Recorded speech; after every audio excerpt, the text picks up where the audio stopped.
নামাজ ছিল না। কাবা ঘরের চাবি নবীর কাছে ছিল না।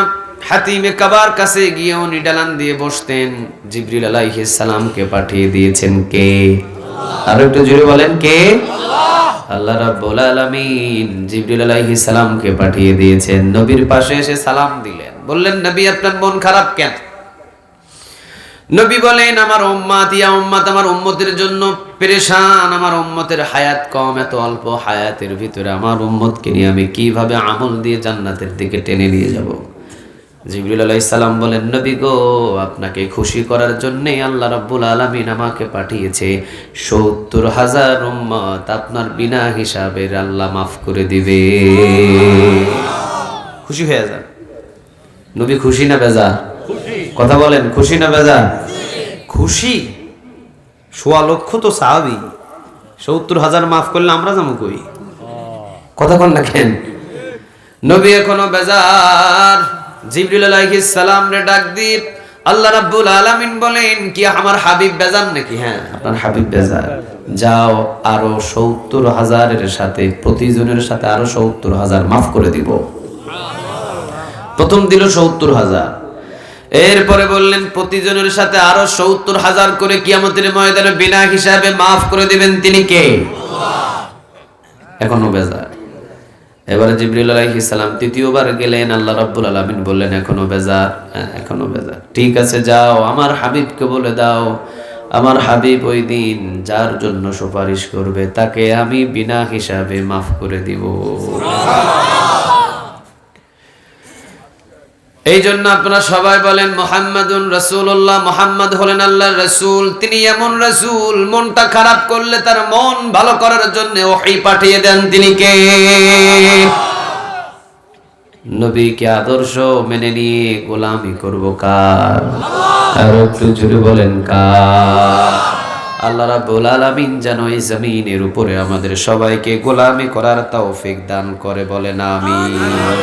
চলেন আমরা সূরা আন-নাহলের 90 নম্বর আয়াত থেকে কথা বলি। সূরা আন-নাহলের কত নম্বর আয়াত? কথা বলেন। কষ্ট হচ্ছে আপনাদের? না না না, আমি বুঝতে পারছি আপনাদের কষ্ট হইতেছে। কষ্ট বেশি হচ্ছে? ছেড়ে দিব? সূরা আন-নাহলের কত নম্বর আয়াত? 90 নম্বর আয়াত। আল্লাহ রাব্বুল আলামিন এখানে বলছেন ইন্নাল্লাহা ইয়া'মুরু বিল আদলি ওয়াল ইহসান। সবার মুখস্থ আছে না আয়াতটা? ইন্নাল্লাহা ইয়া'মুরু বিল আদলি ওয়াল ইহসানি ওয়া ইতা'i যিল কুরবা ওয়া ইয়ানহা আনিল ফাহশাই ওয়াল মুনকারি ওয়াল বাগই ইয়া'iযুকুম লা'আল্লাকুম তাযাক্কারুন।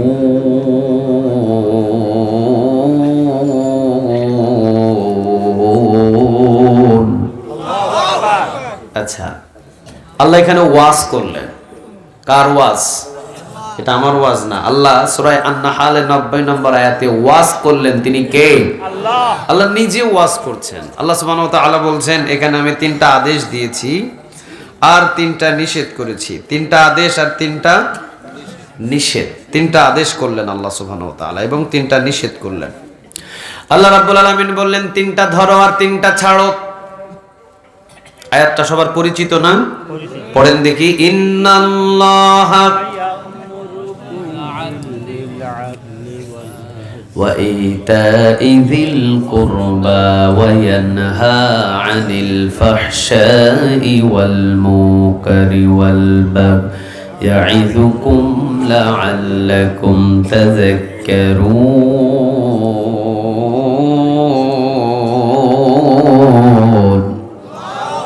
সূরা আন-নাহলের 90 নম্বর আয়াতের ভিতরে আল্লাহ রাব্বুল আলামিন বলছেন ইন্না নিশ্চয়ই আল্লাহ। আল্লাহ মানে কি? আল্লাহ অর্থ কি? আল্লাহ। ইন্না মানে নিশ্চয়ই, আল্লাহ মানে আল্লাহ। ইয়া'মুরু আদেশ করছেন। আচ্ছা কে আদেশ করছেন? আল্লাহ। আরেকটু জোরে বলেন কে? আল্লাহ। বিল আদল, ইনসাফ ওয়ালা হয়ে যাও। প্রথম নম্বর আদেশ করছেন, বলছে বিল আদল, ইনসাফ ওয়ালা হয়ে যাও। ওয়াল ইহসান, ইহসান ওয়ালা হয়ে যাও। ওয়া ইতা'i যিল কুরবা, আত্মীয় স্বজনদের হক তাদেরকে দিয়ে দাও। সুবহানাল্লাহ বলেন। আদেশ কয়টা? আরো জোরে বলেন কয়টা? এবার আল্লাহ রাব্বুল আলামিন ওয়ায়ানহা নিষেধ করছেন কয়টা? তিনটা। আল্লাহ বললেন আনিল ফাহশা, অশ্লীলতা কখনো করো না। দ্বিতীয় নাম্বার বলছেন ওয়াল মুনকার, মন্দ কাজ করো না। ওয়াল বাগই, জুলুম কখনো করো না, কারণ জুলুমকারীদের পছন্দ করেন না একজন, তিনি কে? এই তিনটা ছেড়ে দাও। নাম্বার 1 আনিল ফাহশা, অশ্লীলতা ছেড়ে দাও। ওয়াল মুনকার, মন্দ কাজ ছেড়ে দাও।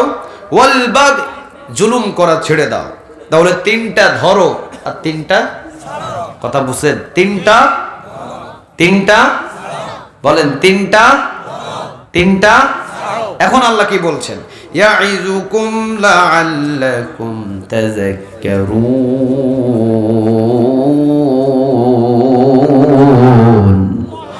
আল্লাহ বলছেন তিনটা যদি ধরো আর যদি তিনটা ছাড়ো, তোমরা যদি মন থেকে এই তিনটা ধরো এবং তিনটা যদি ছেড়ে দাও, মনে রেখে দিও পৃথিবীর ভিতরে সব চাইতে শ্রেষ্ঠ মানুষ হিসাবে আমি তোমাদের উপাধি দিয়ে দিব।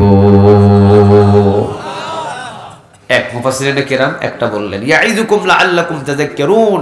মুফাসসিরিনে কিরাম এখানে বলছেন তিনটা কেউ যদি ধরে, তিনটা কেউ যদি ছাড়ে, পৃথিবীর শ্রেষ্ঠ মানুষের উপাধি আল্লাহ তাকে দান করবে। চিৎকার দিয়ে পড়েন আল্লাহু আকবার। একটা গেল। দ্বিতীয় নাম্বার ইয়াইযুকুম লাআল্লাকুম তাযাক্কারুন। মুফাসসিরিনে কিরাম বললেন কিয়ামতের ময়দানে তার ডান হাতে আমলনামা দিবেন তিনি কে? আল্লাহ। দুইটা গেল। তিন নম্বরে বললেন তিনটা যদি ধরে এবং তিনটা যদি ছাড়ে, কিয়ামতের ময়দানে বিনা হিসাবে তাকে জান্নাতে ঢোকায় দিবেন তিনি কে? তাহলে ধরতে হবে কয়টা? ছাড়তে হবে কয়টা? তিনটা। ধরতে হবে কয়টা? ছাড়তে হবে কয়টা? তিনটা। প্রথম নাম্বার আবার শুনেন, ইন্না, নিশ্চয়ই আল্লাহ আদেশ করছেন, ইয়ামুরু আদেশ করছেন, বিল আদল, ইনসাফ ওয়ালা হয়ে যাও। কি হয়ে যাও? ইনসাফ ওয়ালা হয়ে যাও। ওমর রাদিয়াল্লাহু তাআলা আনহুকে কিয়ামতের ময়দানে আল্লাহ রাব্বুল আলামিন ডাক দিবেন। কাকে ডাক দিবেন? আমাদের পাশের গ্রামের ওমর না? ওই যে পাশের গ্রাম, আপনাদের বাজারের ওমর। ওমর কে ছিল? খলিফা, 12.5 লক্ষ বর্গ মাইলের খলিফা। ওমর রাদিয়াল্লাহু তাআলা আনহুকে ডাক দিবেন, ওমর এদিকে আসো। আসবে। আল্লাহ সুবহানাহু ওয়া তাআলা বলবেন তুমি আরশের ছায়ার নিচে চলে যাও। সুবহানাল্লাহ। সুবহানাল্লাহ। বাড়িতে গিয়ে বললেন কেন যাবেন আরশের ছায়ার নিচে? বুখারী মুসলিমের হাদিস, সাবআতু ইউযিল্লুহুমুল্লাহু ফি যিল্লিহি ইয়াওমা লা যিল্লা ইল্লা যিল্লুহু। কিয়ামতের ময়দানে 7 শ্রেণীর মানুষদেরকে আরশের ছায়ার নিচে স্থান দিয়ে দিবেন, তিনি কে? নাম্বার 1 ইমামুল আদিল, ন্যায়পরায়ণ শাসক, ন্যায়পরায়ণ বিচারক, ন্যায়পরায়ণ সম্রাট, ইনসাফওয়ালা সম্রাট। তাকে কিয়ামতের ময়দানে ডেকে আরশের ছায়ার নিচে জায়গা দিয়ে দিবেন, তিনি কে? ওমররে ডাক দিবে, আসো ওমর, তুমি ইনসাফওয়ালা ছিলে তো, বিল আদল, ইন্নাল্লাহা ইয়ামুরু বিল আদল। তুমি আদল ছিলে, তুমি ইনসাফওয়ালা ছিলে, আসো তুমি সোজা আরশের ছায়ার নিচে যাও, ডান হাতে আমলনামা নাও, বিনা হিসাবে জান্নাতে চলে যাও। ইনসাফওয়ালা ছিলেন। নিজের বিবি ওমর রাদিয়াল্লাহু তাআলা আনহুর নিজের বিবি আসছেন রাতের বেলা ওমর রাদিয়াল্লাহু তাআলা আনহুর ঘরে। ওমর রাদিয়াল্লাহু তাআলা আনহু উনি চেরাগ বাতি জ্বালিয়ে রাষ্ট্র কাজগুলো লেখালেখি করছেন। ওমর রাদিয়াল্লাহু তাআলা আনহু ইন দা মিন টাইম দরজার ওপারে থেকে সালাম দিলেন, বিবি আসসালামু আলাইকুম ওয়া রাহমাতুল্লাহ। ওমর রাদিয়াল্লাহু তাআলা আনহু উত্তর দিলেন, ওয়া আলাইকুমুস সালাম ওয়া রাহমাতুল্লাহি ওয়া বারাকাতুহু। সালাম দিলেন, অনুমতি চাইলেন বিবি। ওমর আপনি কি অনুমতি দিবেন? আমি একটু আপনার ঘরে আসতে চাই। ওমর রাদিয়াল্লাহু তাআলা আনহু তিনি বললেন আসো। আসলেন, বসতে বললে বসলেন। বিবি কয়েক মিনিট তাকিয়ে রইলেন। ওমর রাদিয়াল্লাহু তাআলা আনহু রাষ্ট্রীয় কাজের লেখালেখি নিয়ে বড় ব্যস্ত। সামনে চেরাগ বাতি জ্বলছে। চেরাগ বাতি চিনেন আপনারা? কি দিয়ে চলে? পানি দিয়ে? কি দিয়ে? কেরোসিনের তেল দিয়ে। চেরাগ বাতি জ্বলছে, তখন তো কারেন্ট ছিল না। চেরাগ বাতি জ্বলছে সামনে। ওমর রাদিয়াল্লাহু তাআলা আনহু তিনি চেরাগ বাতির আলোতে রাষ্ট্রীয় লেখালেখি নিয়ে ব্যস্ত আছেন। বিবি বলছেন, আমিরুল মুমিনিন, আপনি যদি আমাকে অনুমতি দেন আপনার সামনে আমি একটু কথা বলতে চাই। ওমর বলছেন কি রকম কথা? বিবি বলছেন আমাদের পারিবারিক কিছু কথা। ওমর ঝপ করে ফু দিয়ে চারাক বাতি নিভাইয়া দিলেন, চারাক বাতি নিভিয়ে দিলেন। অন্ধকার হলো পোড়া ঘর। ওমর রাদিয়াল্লাহু তাআলা আনহু তিনি বলেন, বিবি বলো এবার কি কথা তুমি বলবে। ওমর রাদিয়াল্লাহু তাআলা আনহুর বিবি বলছেন, অন্ধকারের ভিতরে কিভাবে আমি কথাগুলো বলবো। ওমর রাদিয়াল্লাহু তাআলা আনহু বললেন, বিবি অন্ধকারের ভিতরেই তোমাকে বলতে হবে। বিবি বলছেন, এটা কেমন কথা? আমি আসলাম আপনার ঘরে আর আপনি কাজ করছেন, তখন তো বাতি নিভালেন না। আমার কথা যখন শুরু হবে এমন সময় আপনি বাতি নিভাইয়া দিলেন কেন? ওমর রাদিয়াল্লাহু তাআলা আনহু বলছেন, বিবিরে এতক্ষণ আমি রাষ্ট্রীয় কাজ নিয়ে ব্যস্ত ছিলাম, আর এই তেলগুলো চারাক বাতির ছিল রাষ্ট্রীয় টাকা দিয়ে কিনা। রাষ্ট্রীয় টাকার তেল রাষ্ট্রীয় কাজে, লেখালেখির কাজে ব্যবহার হবে, কোনো অসুবিধা নাই।